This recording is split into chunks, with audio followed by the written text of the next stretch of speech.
Alright guys, we have Echo Fox versus Golden Guardians. Oh man. Echo Fox is everything I hate about League of Legends teams. They're chaotic, they're not well structured, they don't have rules. A lot of their games seem random and their actions seem random. Golden Guardians is another facet of what I hate about League of Legends team, but in a completely different way. They play very passive. At least they are structured. They can only win the game in one way. So they're both bad and bad in different ways, and I dislike them for different things. But I dislike Echo Fox the most because I hate chaotic. I just hate teams where I feel like they aren't putting the work in to try to get better and they don't have a good structure. And Echo Fox feels that way. Where at least on Golden Guardians, they're getting better and they know what kind of team they want to be. They are a late game scaling team with tank top and a control mage mid. So at least I can buy into that for Golden Guardians. For Echo Fox, it's just go fuck yourself, dude. What the fuck are you doing? So looking at the bans, another game where Urgot got through. Tom Kench, Yasuo Thresh ban for Echo Fox. Lucian Cassio Nocturne ban for Golden Guardians. So Urgot got through and the team first pick Israel. Holy shit. We saw this one again, or we saw this situation play out on TSM versus CLG, where neither team banned Urgot. Neither team even picked Urgot, and the Israel first pick went to the blue side team. So I'm kind of curious how it plays out for Golden Guardians this time. What do you think of Froggen's performance so far this split?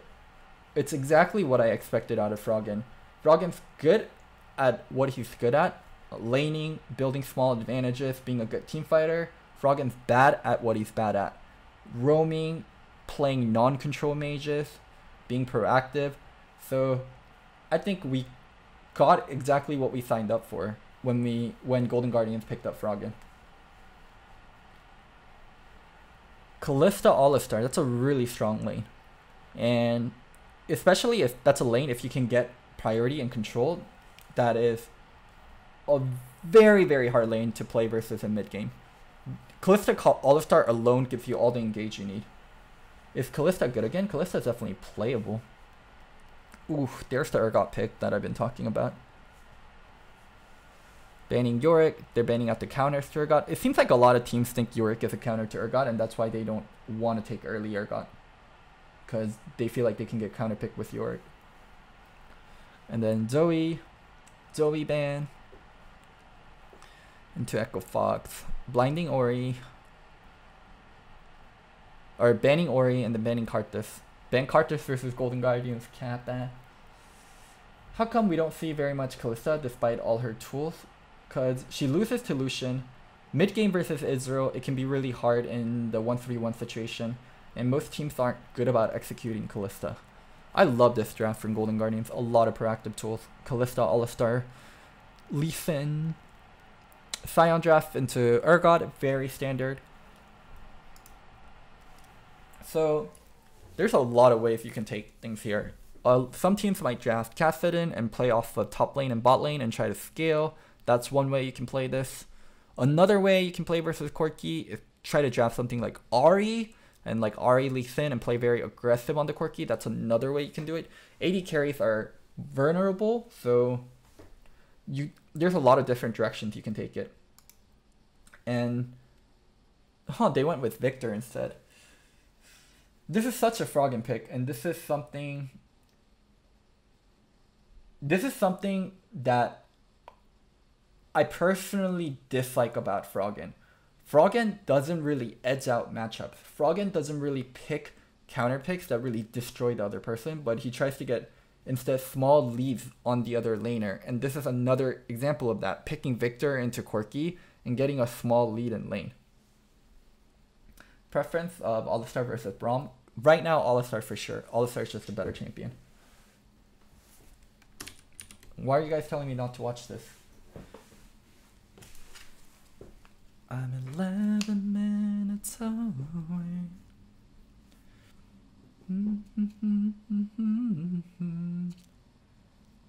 11 minutes away.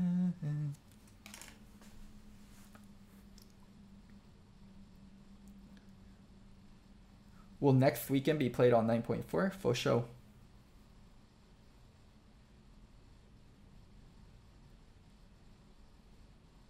Your last chance to close this game. Let's watch the game first before we shit on it.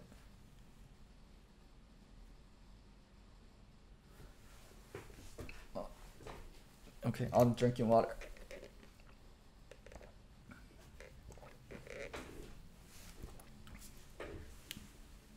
Both junglers starting red.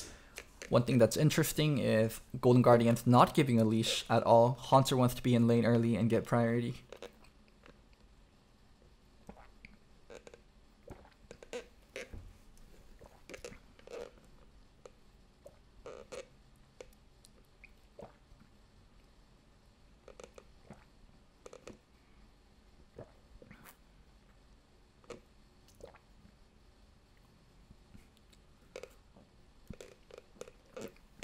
So you guys are telling me this is a Fiesta game and this game's going to be really bad. That's completely fine. Even in bad games, it's super interesting to note why that game went bad and what the losing team could have done to prevent it. Okay, that's a good chunk gank. Those ganks like that are actually really good. It forces Phoenix to teleport. Puts him in an awkward spot. First blood, that's nice. Heal, oh, not bad. Really bad for Phoenix, not bad for Golden Guardians. Of course, it's much better if Contract lives there, but being able to burn his teleport and flash and freeze the lane puts Froggen in a really nice spot.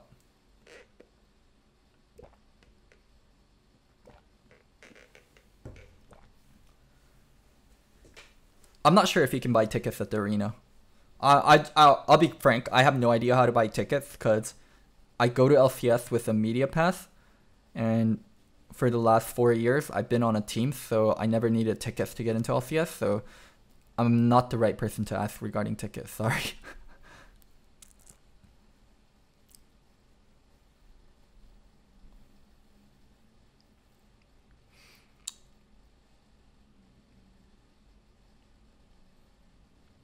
Oh my god. Contracts. Man, Contracts has actually looked so bad recently, and also he's contesting spots where I feel like he needs to wait a little bit for Victor to get prio. And Froggen freezes the wave a lot too. I mean, it's good to freeze the wave to make sure you can get priority, but when your jungler needs to play for crap, it's important that you push out and help the jungler. So Contracts goes for crap here, and Froggen's on the wave. And Froggen's still on the wave here. Froggen's still on the wave.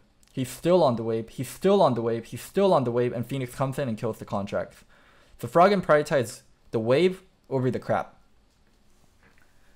So one of two things need to happen. Either Contracts needs to call for Froggen to come for the crap, and Froggen needs to give up the wave and come for the crap, or Froggen says, I'm pushing out, wait for me, and Contracts needs to back up from the crap. But the communication between Contracts and Froggen there is absolute fucking garbo. Because one person's pushing wave and the other person's fighting for crap. Jesus.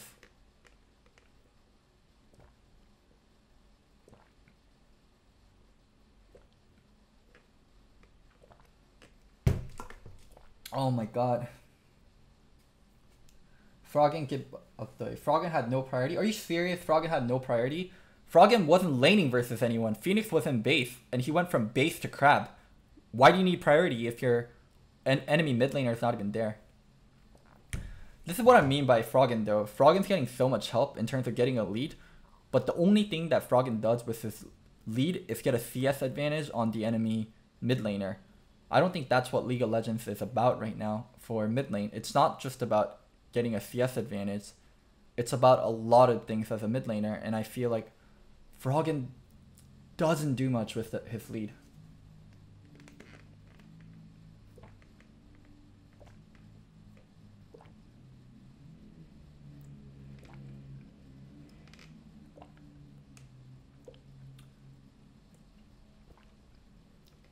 Contracts needed to wait 10 seconds for Froggen to push in.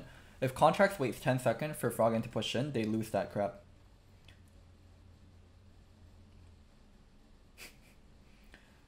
Well, at least he's moving for Dragon, and at least they're fighting around certain things. It's just, it's coordination. It could have been played both ways.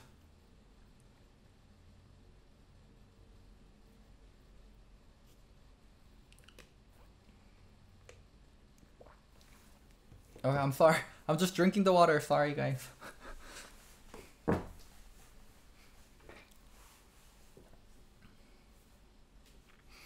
Going for dragon. Get back off from the dragon. Getting the dragon. Everyone should be getting out. Everyone should be getting out.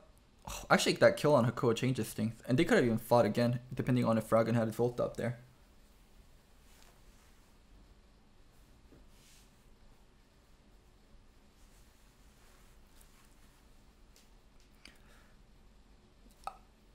I really want to see where the game goes in terms of Froggen doing stuff with his lead, because that's my biggest criticism for Froggen, and I want to be fair to him much as possible. So let's actually like accurately try to figure out where Froggen can push his lead. So we found one spot where Froggen can push his lead. Hey Marcel. Which was the earlier on where he could have used his lead to help contracts get crap. Let's see if there's other points in the game where Froggen can help the rest of his team with his lead, because that's my biggest criticism for Froggen. He doesn't help the team enough regardless of how much of a lead he has. Where would I place Deathly compared to the rest of the league's ADCs?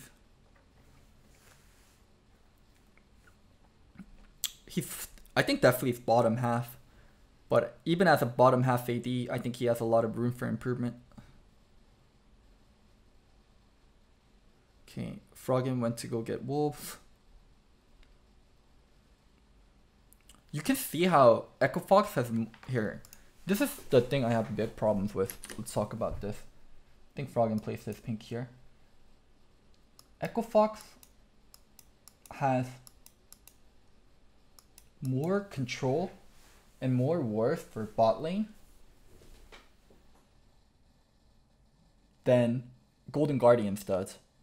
And I feel like what should be happening is Victor and Lee push out from mid lane into river and get control of this river and place the wards down. Instead, Froggen's farming wolves and Contracts is down bottom trying to gank. This is the kind of things I don't like about how Golden Guardian plays, where they have such a lead mid lane and Froggen should be able to shove out Phoenix and they can make plays based on that. Instead, Froggen's taking wolves and Juan is ganking bottom.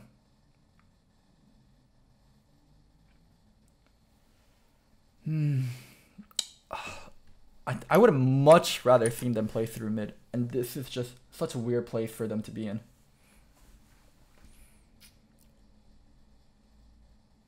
Yeah, I mean, now Juan's coming mid. Getting prio. But this should have happened first, instead of Juan going bottom and Froggen going to wolves.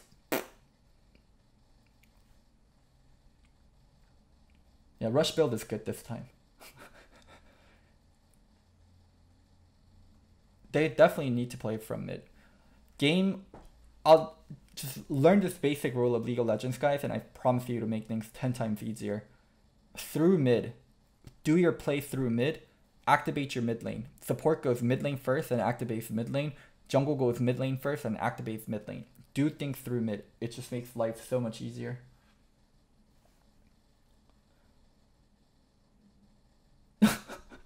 Rush talks about how good stopwatch is, and if you use it effectively, how strong it can be. I guess those are one of those situations.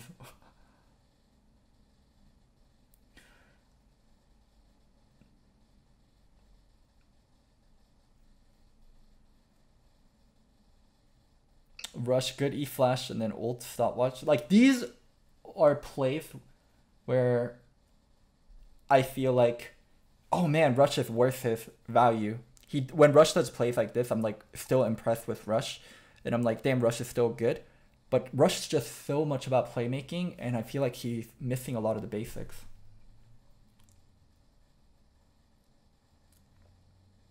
I think if you calculate forward percentage for Froggen and Phoenix this game, who has had more effect on the game so far, at the very least, up until 17-15 minutes, I would say Phoenix has had more effect on the rest of the map than Froggen has, even though Froggen is vastly ahead.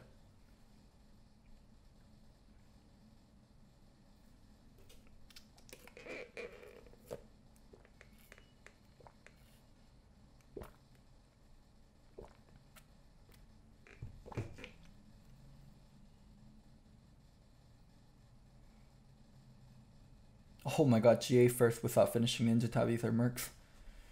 Ay ay ay, Rush.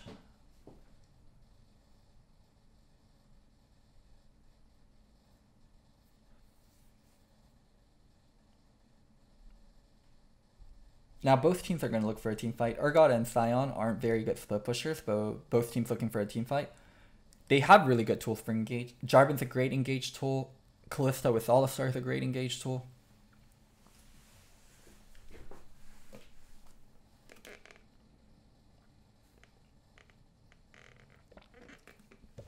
Hi Chapstick, welcome back.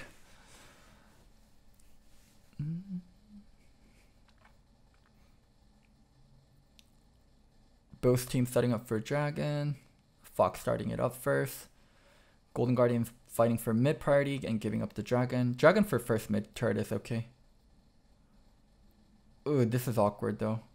This fight after. Let's replay this. Because Fox got the first engage. And the team that gets the first engage usually should be coming out ahead. So let's see what went wrong here. Solo coming in. Going for Ole, who's an Alistar and who has Kalista. So they can't kill Ole and they need to switch targets. Goes in for Ole. They need to kind of back up. They need to kind of back up. They need to kind of back up. No, Rush! You guys need to back up! Disengage is where it's bad. Ole throws himself. They're able to bop Rush right afterwards. And then kill Rush on the exit. Rush just shouldn't have gone in there. The initial engage was kind of okay. Because they got Dragon and they're still able to defend mid turret. It's just they can't go in after.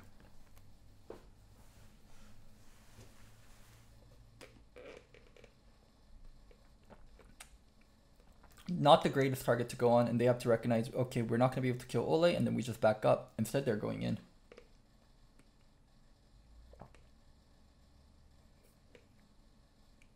Yeah, Rush already used Stopwatch, and he built it into GA.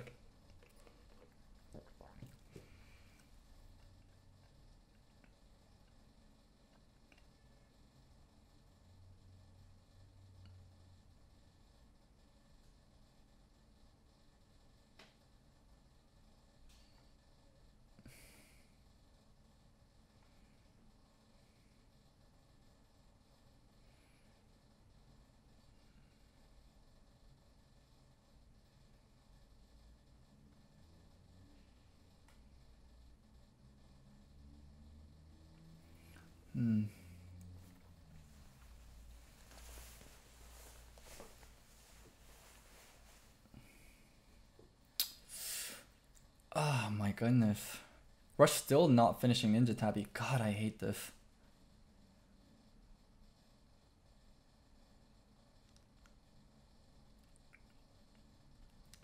Both teams are trying to finish off the mid turret as much as possible because it opens up the game. Which is nice, but you still have to deal with sideways and the progress as you're doing this. Deal with sideways, push up mid much as possible, and start controlling Baron. Right now, Golden Guardians have full control of Baron, and it's going to be up to Echo Fox to place their own vision.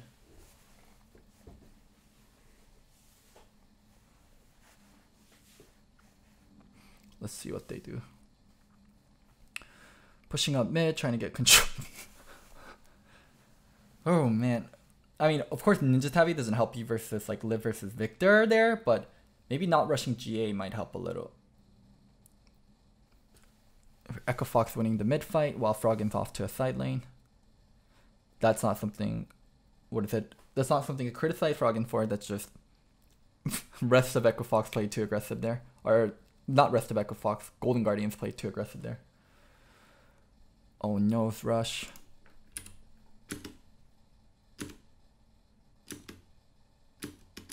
He missed the knock. Oh, he didn't miss the knock up. He got stunned.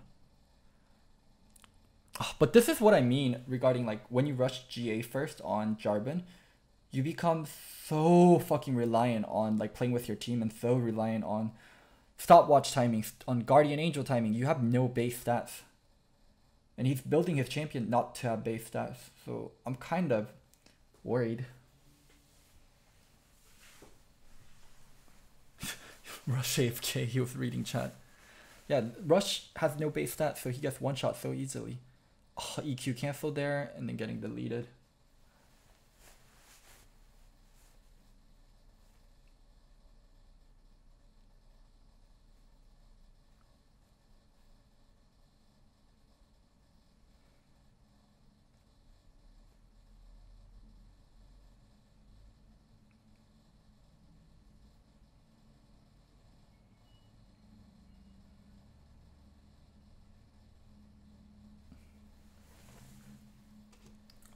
What's a better build?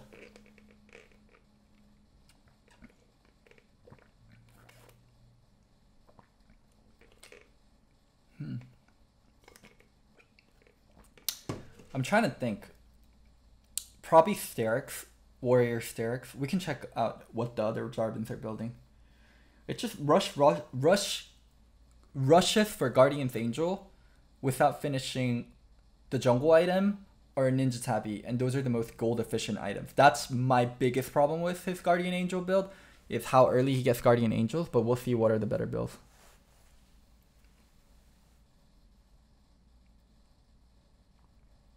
Oh man, how did that one happen?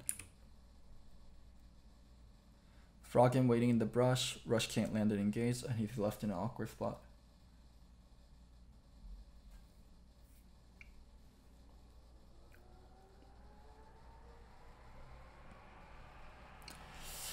No jungler, they can't really contest Baron. Gets Baron taken away. Damn, it feels like Equifox has no idea how to be proactive and no idea how to really start things. They're always in the losing spot where they have to check in, or when they are engaging, people are botching their engage, so it's been really negative for Equifox to actually get a proper team fight. They never get a proper team fight, and it's always them kind of rushing into Golden Guardians in a situation where they don't have vision or they can't go on the correct targets, and Golden Guardians are just nomming the people that are coming in, most likely Jarbit.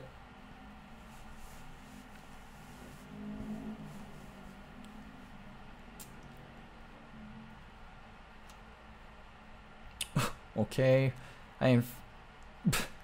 I do think Equifox is going to lose one inhibitor no matter what, so maybe giving up that inhib, and if they can defend mid, it's completely fine. If they get that Inferno and they can defend mid, it's completely fine, but if they lose top inhib and also mid inhib and they don't get anything out of it, and they took Inferno to protect only one inhib bot lane while giving up two inhib, that Inferno trade becomes really bad. Let's see what happens.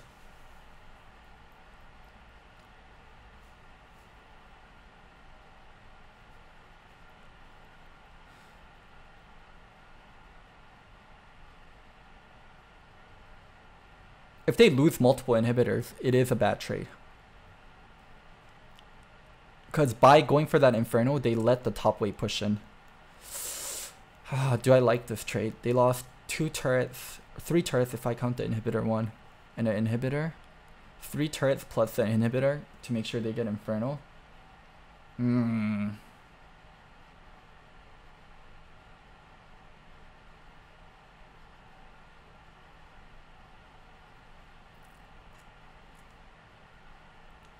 I think their thought process was triple Inferno.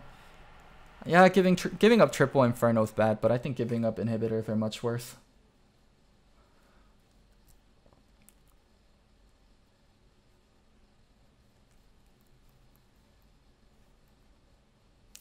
You just have to think, what makes me more likely to lose Nexus? Giving up 3 Inferno or 2 inhibitors?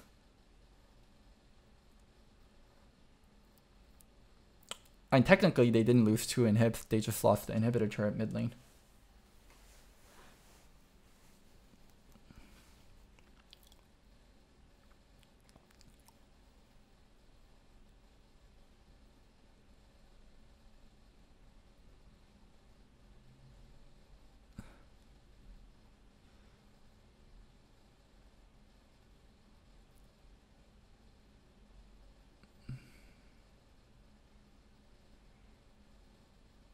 Let's see.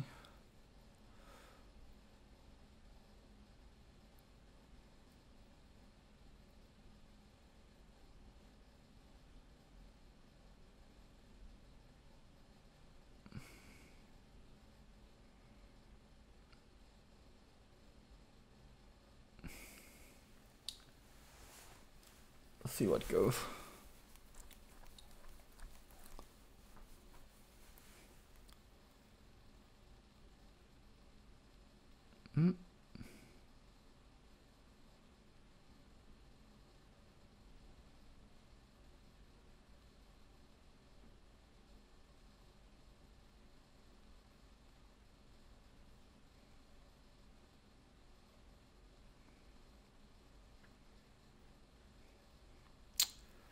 Oh my god, this game's a yikes.